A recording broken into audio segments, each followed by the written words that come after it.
حضرات و خواتین، آج ہم آپ کے سامنے جو موضوع لے کر حاضر ہوئے ہیں وہ یہ کہ جھگڑے کے حل کے لیے، اختلافات ہیں اس کے حل کے لیے دو چیزیں اہم ہیں اور اس کا کیا کردار ہے۔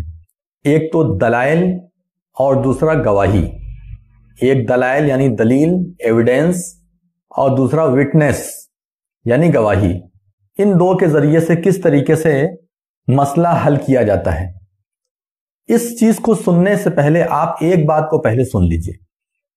دلیل ایک انسان سچی بھی دے سکتا ہے، جھوٹی بھی دے سکتا ہے۔ گواہ ایک انسان سچا بھی گواہ پیش کر سکتا ہے، جھوٹا گواہ بھی پیش کر سکتا ہے۔ کوئی سچی گواہی بھی دے سکتا ہے، جھوٹی گواہی بھی دے سکتا ہے۔ حتیٰ کہ اس معاملے میں ہو سکتا ہے کہ عام طور پر جسے متقی پرہیزگار سمجھا جا رہا ہے، بظاہر جو آدمی متقی پرہیزگار ہے، ہو سکتا ہے کہ وہ بھی جھوٹی گواہی دے دے۔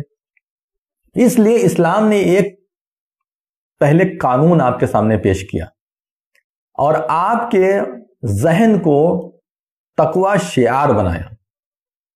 کیسے آپ کے ذہن کو تقوی شعار بنایا؟ اس اعتبار سے بنایا کہ دیکھو، دلیل اپنی جگہ پر ہے، گواہیاں اپنی جگہ پر ہیں، ان تمام چیزوں کے باوجود حق اپنی جگہ پر ہے۔ ہو سکتا ہے کہ دلیل جو دی جا رہی ہے وہ سچی ہو سکتا ہے کہ جو گواہی پیش کی جا رہی ہے وہ سچی ہو، لیکن یہ بھی ہو سکتا ہے کہ یہ سب جھوٹی بھی ہو۔ تو ایسی صورت میں اپنے آپ کو تقوی شعار بناؤ، اپنے آپ کو حق پرست بناؤ۔ چیز کس کی ہے اگر تمہیں معلوم ہے صحیح معنی میں، تو ایسی صورت میں اللہ رب العالمین سے ڈرو۔ اگر حقیقت میں کوئی سامان کے لیے اگر لڑ رہے ہو تم، وہ سامان تمہارا نہیں ہے تو اس کے لیے مت لڑو۔ کوئی زمین کے لیے اگر تم لڑ رہے ہو، حقیقت میں وہ تمہاری زمین نہیں ہے، یا حصے وغیرہ کے لیے لڑ رہے ہو جو گھر میں بٹوارا لگتا ہے، اس میں اگر تم لڑ رہے ہو اور لڑنے کے بعد جو ہے تو تم بلا وجہ کا جو ہے اڑنگا لگائے ہوئے ہو، حالانکہ وہ تمہارا حصہ نہیں ہے، لیکن تم اس کو پریشان کرنے کے لیے یا اپنے پاس ہونے والے پیسے کی وجہ سے تم کورٹ اور عدالت کے چکر خود بھی کاٹ رہے ہو اور دوسروں کو بھی کٹا رہے ہو، جو پریشان ہے وہ بھی جو ہے اس میں پریشان ہے، تو یہ سب مت کرو۔ اللہ رب العالمین سے ڈرو۔ کیوں اللہ تبارک و تعالیٰ سے ڈرو؟ کیونکہ خود رسول اللہ صلی اللہ علیہ وسلم نے یہ بات کہی ہے کہ دیکھو، میں قاضی ہوں، میں وقتی طور پر فیصلہ کرنے والا ہوں، میں فیصل ہوں، لیکن ان تمام چیزوں کے باوجود یہ جان لو کہ اگر کوئی آدمی جھوٹی گواہی پیش کر دیا اور میں نے اسی کے مطابق فیصلہ کر دیا، کیونکہ رسول صلی اللہ علیہ وسلم خدا تو تھے نہیں، اللہ تو تھے نہیں کہ سب کچھ معلوم رہے گا کون جھوٹ بول رہا ہے کون سچ بول رہا ہے۔ بظاہر نبی صلی اللہ علیہ وسلم بھی گواہی اور دلائل کے بنا پر فیصلہ کرتے تھے، تو اسی لیے فرما دیا کہ دیکھو، اگر کوئی آدمی جھوٹی گواہی پیش کر دیا یا جھوٹی دلیل پیش کر دیا اور میں اسی کے مطابق فیصلہ کر دے رہا ہوں، تو یہ سمجھ لینا کہ میرے فیصلہ کرنے کی وجہ سے وہ سامان تمہارا نہیں ہو جائے گا۔ اگر زمین کا معاملہ ہے تو وہ زمین تمہاری نہیں ہو جائے گی۔ کھڑے ہو کر کے 10 لوگ اگر بولیں تو وہ تمہارا نہیں ہو جائے گا۔ اگر تمہاری گواہی کی وجہ سے، جھوٹی گواہیوں کی وجہ سے، تمہارے جھوٹے دلائل کی وجہ سے قاضی جو ہے غلط فیصلہ کر دے رہا ہے تو وہ تمہارا نہیں ہو جائے گا۔ اللہ کے رسول صلی اللہ علیہ وسلم نے بہت واضح الفاظ میں ارشاد فرمایا۔ چنانچہ نبی صلی اللہ علیہ وسلم فرماتے ہیں انما انا بشر، کہ بے شک میں بشر ہوں، میں انسان ہوں، تم لوگ کے جیسا نہیں ہوں، لیکن بہرحال میں انسان ہوں۔ وَإِنَّكُمْ تَخْتَصِمُونَ إِلَيَّ، اور تم لوگوں کا حال یہ ہے کہ تم لوگ میرے پاس اپنے مسائل لے کر کے آتے ہو، اپنے جھگڑے وغیرہ لے کر کے آتے ہو۔ وَلَعَلَّ بَعْضَكُمْ يَكُونُ أَلْحَنَ بِحُجَّتِهِ مِنْ بَعْدٍ، ہوتا یہ ہے کہ تم میں سے کوئی آدمی ایسا بھی ہوتا ہے جو کہ حجت کرنے میں بہت زیادہ تیز ہوتا ہے، یعنی اس کو دلیل پیش کرنا بہت اچھا آتا ہے، گواہی پیش کرنا بہت اچھا آتا ہے، اپنی بات کو ثابت کرنا بہت اچھا آتا ہے، یعنی وہ بڑبڑ کرنے والا ہے، زبان اس کی بہت تیز چلتی ہے اور سننے والا متاثر بھی ہو جاتا ہے۔ اب اس میں کیا ہوتا ہے، جو آدمی حق پرست ہے یا جو آدمی اصل حقدار ہے، اس کو بولنے نہیں آ رہا ہے، وہ بول نہیں پا رہا ہے۔ اب بول نہیں پا رہا ہے تو سامنے والا جو فیصلہ کرنے والا بیٹھا ہے وہ بھی تردد میں آ جا رہا ہے کہ یہ تو بول بھی نہیں رہا ہے، یہ صحیح سے اپنی بات ثابت بھی نہیں کر پا رہا ہے۔ اب ہم کیسے فیصلہ کریں؟ تو بظاہر ہوتا کیا ہے کہ کسی کے بڑبولے پن کی وجہ سے اور بہت زیادہ زبان دراز ہونے کی وجہ سے، یا یہ کہ بحث اچھی کر لینے کی وجہ سے جو ہے، ہو سکتا ہے کہ میں فیصلہ اس کے حق میں کر دوں جو چلا رہا ہے اور جو بات کر کر کے غلط چیز کو صحیح ثابت کر رہا ہے۔ ہماری میڈیا دیکھا ہے نا آپ نے، کتنا صاف انداز میں، کتنا بہترین انداز میں، اور اپنے سننے والوں کو مسحور کر دینا، اپنے سننے والوں کو بالکل اپنا قائل کر دینا، حالانکہ سب سے بڑے جھوٹے ہیں یہ لوگ، لیکن اپنی بات کو کیسا صحیح طور پہ ثابت کر رہے ہیں، کتنا ان کو بولنے آتا ہے، کتنا وہ بولتے ہیں، کتنا چیختے ہیں، چلاتے ہیں، اور چیخ چلا کر کے اپنی بات کو ثابت کر دیتے ہیں۔ یہ سب کچھ ہے نا۔ تو اللہ کے رسول صلی اللہ علیہ وسلم فرماتے ہیں فَأَقْضِي بِنَحْوِ مَا أَسْمَعُ، تو میں جیسا سنتا ہوں ویسا فیصلہ کر دیتا ہوں۔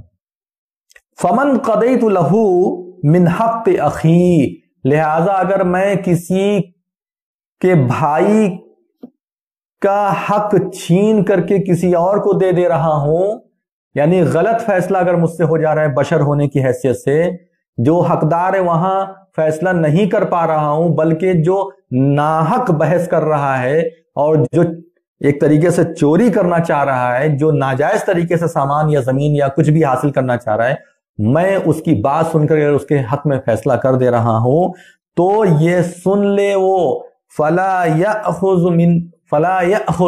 اس میں سے کچھ بھی وہ نہ لے، چاہے میں اس کے طرف سے فیصلہ کروں تب بھی وہ نہ لے۔ فَإِنَّمَا أَقْطَعُ لَهُ قِطْعَةً مِّنَ النَّارِ، اس لیے کیونکہ میں اس کو جہنم کا ایک ٹکڑا دے رہا ہوں، آگ کا ایک ٹکڑا دے رہا ہوں۔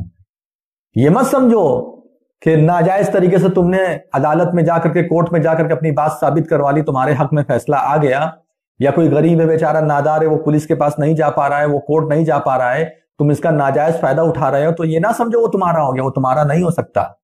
جو تمہارا ہے وہ تمہارا ہے، جو تمہارا نہیں ہے وہ تمہارا نہیں ہے۔ ایسا تقویٰ پیدا کرو، اپنے منہ سے کہو کہ نہیں یہ میرا نہیں ہے۔ وہ دن ہم کب دیکھیں گے؟ وہ دن ہم کیسے دیکھیں گے؟ جبکہ ہم اپنی زبان سے اپنے بھائی سے کہیں گے اے بھائی یہ میرا نہیں ہے، یہ تمہارا ہے، آؤ آ کر کے لے جاؤ۔ ہم حصے وغیرہ میں کتنا جو ہے چوری کرتے ہیں، ہم حصے وغیرہ میں بلا وجہ جھگڑا فساد کرتے ہیں، جب حصہ لگتا ہے بھائیوں میں تو کس قدر ظلم ہوتا ہے اس کے اندر، کس قدر جو ہے ایک دوسرے کا لوگ مال ہڑپ لیتے ہیں، زمین ہڑپ لیتے ہیں۔ سوچنا چاہیے، اللہ رب العالمین کے آپ کو جا کر کے حساب دینا ہے، کس طریقے سے آپ حساب دیں گے، کیسے حساب دیں گے آپ بتائیے؟ اس طریقے سے آپ حساب دیں گے؟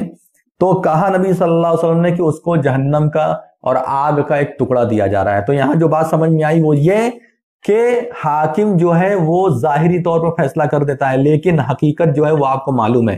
اپنی حقیقت کو سامنے رکھ کر کے قاضی کے فیصلے کو مانیے۔ اگر آپ کسی کا ناحق اور ظلمن کچھ چھین رہے ہیں تو ایسی صورت میں مت چھینیے اللہ کے واسطے، اور بلا وجہ جو ہے جھوٹی گواہی اور جھوٹے دلائل پیش کر کے آپ جو ہے ناجائز طریقے سے اس پر قبضہ مت کیجیے۔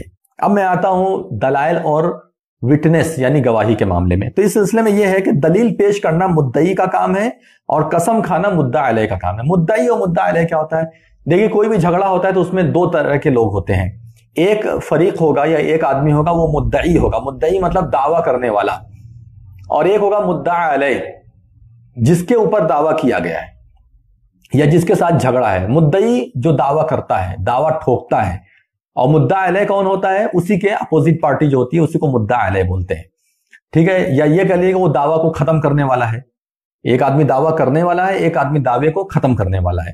تو اسلام نے یہ قانون رکھا ہے کہ یمین جو ہوتی ہے یعنی قسم جو ہوتی ہے وہ مدعا علیہ پر ہوتی ہے، اور اسی طریقے سے دلائل جو ہوتے ہیں، دلائل کون دے گا؟ دلائل مدعی دے گا۔ اگر اس طریقے سے فیصلہ نہ ہو تو بہت ظلم ہو جائے گا۔ نبی صلی اللہ علیہ وسلم نے فرمایا لیکن البینۃ علی المدعی والیمین علی من انکر، کہ مدعی جو ہوگا، جو دعویٰ کرے گا، اس کو دلیل دینا پڑے گا، کیونکہ وہ دعویٰ کر رہا ہے تو اس کو دلیل دینا پڑے گا، اور جس کے اوپر دعویٰ ہو رہا ہے، جو دعوے کو ختم کرنا چاہ رہا ہے، وہ کیا کرے گا؟ وہ قسم کھائے گا، یعنی قسم کھا کر کے یہ ثابت کرے گا کہ نہیں یہ جھوٹا ہے اور اس طرح کا مسئلہ ہے۔ تو اس طریقے سے فیصلہ کیا جائے گا۔ نبی صلی اللہ علیہ وسلم کے زمانے میں ایک واقعہ ہوا کہ ایک آدمی جھگڑا لے کر رسول صلی اللہ علیہ وسلم کے پاس آیا تو آپ صلی اللہ علیہ وسلم نے فرمایا کہ شاہداک او یمین ہوں، یا تو تم دو گواہ پیش کرو، یا تو تم دو گواہ، چونکہ گواہ بھی دلیل ہی مانی جائے گی. دلیل کاغذ بھی ہو سکتی ہے، دلیل جو ہے کوئی نشانی بھی ہو سکتی ہے، کوئی علامت بھی ہو سکتی ہے، اور اسی طریقے سے جو ہے پیپر وغیرہ ہوتے ہیں وہ بھی دلیل بن سکتے ہیں، اور جو ہے دلیل گواہ بھی ہو سکتے ہیں، گواہ بھی دلیل میں مانے جاتے ہیں. تو کہا کہ یا تو تم دو گواہ پیش کرو اپنے مسئلے کے لیے، او یمین ہوں، یا پھر اس سے قسم لی جائے گی، اس سے قسم لی جائے، پہلے تمہیں موقع دیا جائے گا، پھر اس کو موقع دیا جائے گا، قسم اس سے لی جائے گی. ٹھیک ہے. اب اللہ سے ڈرنے کا مسئلہ ہے سب. یہ سب جو جھگڑے ہیں نا، یہ قاضی، یہ سب تو بس انسانوں کی فطرت کی وجہ سے بنائے گئے ہیں، ورنہ اصل جھگڑے کا حل کہاں ہے؟ یہ دل میں، سینے میں. ہم سمجھ جاتے ہیں اچھے سے کیا صحیح ہے کیا غلط ہے. کیا ہمیں نہیں معلوم کیا صحیح ہے کیا غلط ہے؟ ہم کیوں لڑ رہے ہیں جھگڑ رہے ہیں؟ اس لیے کیونکہ ہمارے اندر بے ایمانی پیدا ہو رہی ہے. ہم اس لیے لڑ رہے ہیں جھگڑ رہے ہیں کیونکہ ہمارے اندر جو ہے شیطان پیدا ہو گیا ہے. ہمارا اتنے میں کام نہیں ہو رہا ہے، ہم اتنا چاہ رہے ہیں، جو ہمارا نہیں ہے وہاں تک ہم پہنچنا چاہ رہے ہیں. اس لیے جھگڑا فساد جو ہے وہ دل سے حل ہو جانا چاہیے. تو اس لیے سچی گواہی آنی چاہیے اور سچے جو ہے قسم کھانی چاہیے. اس وجہ سے ایک اور واقعہ ہے، ایک آدمی نبی صلی اللہ علیہ وسلم کے پاس جھگڑا لے کر کے آیا کہ نبی صلی اللہ علیہ وسلم نے فرمایا کہ الک بینہ، کیا تمہارے پاس دلیل ہے؟ یعنی جو تم بات کہہ رہے ہو اپنی بات کو ثابت کرنے کے لیے تمہارے پاس دلیل ہے؟ قال اللہ، کہا کہ نہیں، میں کہہ رہا ہوں لیکن میرے پاس دلیل نہیں ہے. تو نبی صلی اللہ علیہ وسلم نے فرمایا کہ فلک یمینہ، تو ایسی صورت میں تمہارے لیے اس کی قسم ہے. اب وہ جو قسم کھائے گا اسی کے مطابق فیصلہ ہو جائے گا. اب ایک آدمی کے پاس دلیل نہیں ہے، ایک آدمی قسم کھا رہا ہے. دلیل جو نہیں پیش کر پا رہا ہے وہ سچا ہے، قسم جو کھا رہا ہے وہ جھوٹا ہے. کچھ بھی ہو اسی طریقے سے فیصلہ کیا جاتا ہے، اسی طریقے سے فیصلہ کیا جاتا ہے. ہاں یہ ہے کہ انویسٹیگیشن کی جائے گی. دلیل پیش کرنے والا دلیل صحیح دے رہا ہے، یعنی اس کے لیے انویسٹیگیشن، آنکھ بند کر کے تھوڑی دلیل مان لی جائے گی. ممکن ہے کہ دلیل سچی ہے جھوٹی ہے، تو ہمیں انویسٹیگیشن تو کرنا پڑے گا نا، 4 لوگوں سے پوچھنا پڑے گا، کاغذات ہے تو اس کو ویریفائی کرنا پڑے گا. اور قسم اگر کھا رہا ہے تو ایسا تو نہیں قسم کھا لی ہم فوراً فیصلہ کر دیں گے، انویسٹیگیشن کریں گے اس کے بارے میں بھی.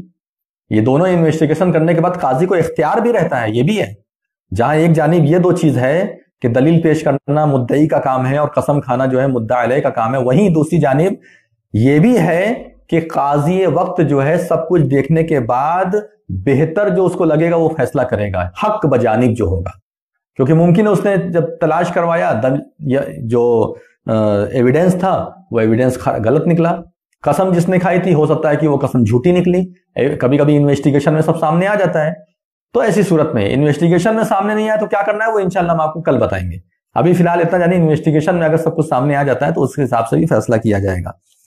تو نبی صلی اللہ علیہ وسلم نے جو ہے تو اس سے کہا کہ تمہیں دلیل پیش کرنا پڑے گا. دلیل نہیں ہے تمہارے پاس تو ایسی صورت میں تمہیں جو ہے اس کی قسم کا اعتبار کرنا پڑے گا. جھوٹا ہے سچا ہے یہ تمہیں فیصلہ نہیں کرنا ہے. اسی طریقے سے نبی صلی اللہ علیہ وسلم نے جو ہے تو مدعا علیہ کے اقرار، مدعا یعنی مدعی نے دلیل نہیں دیا تو مدعا علیہ کے اقرار، یعنی جس کے اوپر دعویٰ کیا جا رہا ہے اور جس آدمی کو دعویٰ ختم کرنا ہے، جس آدمی کو دعویٰ ختم کرنا ہے کہ نہیں وہ مدعی جو ہے وہ غلط ہے، تو ایسی صورت میں کیا کہہ رہے ہیں مدعا علیہ کے اقرار، یعنی سیکنڈ اپوزٹ پارٹی جو ہے دعوے دار کے سامنے والی جو پارٹی ہے اپوزٹ پارٹی، اس کا اقرار یا 2 مردوں کی شہادت یا 1 مرد اور 2 عورت کی شہادت سے مسئلہ حل کیا جائے گا. یعنی دلیل اس نے پیش کی نہیں پیش کی اپنی جگہ پر. اب اس کا جو مسئلہ ہے کیسے ہوگا، مدعا علیہ اپوزٹ پارٹی جو ہے جو دعوے دار کو خارج کرے گی وہ کیا ہے، اس کا اقرار یا تو لے گی یا 2 مردوں کی شہادت اس سے مانگی جائے گی، یا پھر جو ہے 1 مرد اور 2 عورت. چونکہ اگر 1 مرد ہے 2 مرد ضروری ہے شہادت اور گواہی کے لیے، لیکن 1 ہی مرد مل رہا ہے تو ایسی صورت میں جو ہے 1 مرد کی جگہ 2 عورت گواہی دے سکتے ہیں. یہ تو آپ کو معلوم ہی ہے کہ 1 مرد کی گواہی 2 عورت کے برابر ہوتی ہے. یعنی اگر ایک چیز کی گواہی عورت دینا چاہ رہی ہے تو 2 عورتوں کی گواہی قابل قبول ہوگی. اگر اکیلے 1 عورت گواہی دے رہی ہے تو اس کو قابل قبول نہیں مانا جائے گا. یہ سب دلائل موجود ہیں احادیث کے اندر. اسی طریقے سے یا تو یہ کیا جائے گا 1 مرد کی شہادت اور مدعی کی قسم کے ساتھ فیصلہ ہوگا. یعنی مدعی جو ہے دلیل پیش نہیں کر پا رہا ہے، مدعی دعوے دار